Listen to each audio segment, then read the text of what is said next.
ထိုမျိုးသားသည်ရှေးဟောင်းပစ္စည်းများကြောင့်မျက်လုံးကိုမတော်တဆကုပ်မိသွားခဲ့သည်သူချက်ချင်းမူးလဲသွားတယ်အဲ့ဒီလူနိုးလာတဲ့အခါဆေးရုံမှာကိုတွေ့ရှိခဲ့ပါတယ်သူ့မျက်လုံးများကိုပိတ်စများဖြင့်ဖုံးအုပ်ထားသည်နောက်တော့မော်ဆန်တဲ့အရာတစ်ခုဖြစ်သွားတယ်သူ့အမြင်အာရုံကပါးစပ်ထဲကိုထိုးဖောက်ဝင်ရောက်သွားတယ်သူ့မျက်လုံးများသည်သူနာပြု၏အဝတ်တွင်းမှဆွဲကြိုးကိုပင်မြင်နိုင်သည်အဲ့ဒီလူကအယမ်းကြောက်သွားတယ်သူ့မျက်လုံးထဲကပိတ်စတွေကိုအမြန်ဖယ်လိုက်တယ်ထို့နောက်ထိုလူသည်ပန်းသီးတစ်လုံးကို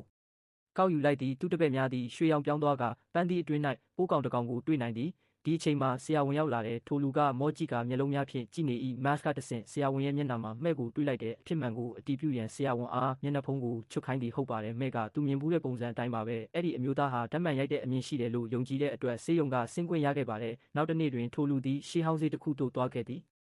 ရုတ်တရက်ကြက်ဟင်းခါသည့်နက်ကြီးတစ်လုံးကိုတွေးလိုက်ရသည်ထိုလူသည်သူ၏ဓာတ်မှန်ရိုက်ချက်အားအသက်သွင်းလိုက်သည်အဖိုးတန်ရှေးဟောင်းပစ္စည်းဖြစ်ကြောင်းတွေးရှိသဖြင့်ဆိုင်ပိုင်ရှင်ကိုဈေးမေးသည့်ပိုင်ရှင်ကတာမန်ကြက်ဟင်းခါသီးလို့ထင်တဲ့အတွက်ဒေါ်လာ600ပဲတောင်းတဲ့ထို့နောက်ထိုလူသည်အပေါင်ဆိုင်သို့သွားခဲ့သည်ကြက်ဟင်းခါသီးသည်တန်ဖိုးမရှိဟုဆိုကာအခြားလူများကသူ့ကိုရေမောကြတော့လဲထိုလူကမယုံပေဒါနဲ့အပေါင်ဆိုင်တစ်ထေးကတေးသေးချာချာစစ်ဆေးပြီးဘူးသီးမျက်နှာကိုတုပ်လိုက်တဲ့ခရမ်းကျင်သီးသည်ရင်း၏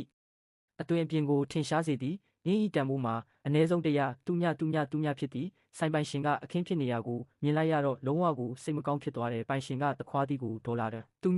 တူညနဲ့ပြန်ဝယ်ခြင်းပေမဲ့သူ့မှာထူးခြားတဲ့အရေးချင်းတွေရှိကြောင်းတက်တည်ပြဖို့အတွက်ပိုင်ရှင်ကသူ့ကိုလုံးဝလစ်လူရှုခဲ့ပါတယ်အဲ့ဒီလူကလေလံပွဲတက်တယ်ယခုအချိန်တွင်ရှေးဟောင်းပကြီးကားတစ်ချက်ကိုလေလံတင်ရောင်းချနေတော့လဲမိသူများမဝယ်လိုကြပေထို့ကြောင့်ထိုလူသည်သူ၏ဂရဲအမြင်ကိုပြန်လဲအသက်သွင်းလိုက်သည်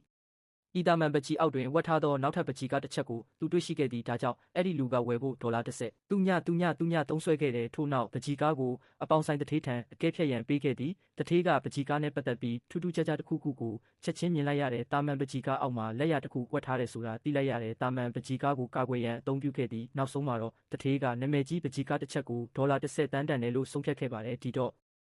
လိုခရဲမျက်လုံးတစ်စုံလည်းရှိတယ်ဆိုရင်ဘယ်လိုမေးမလဲ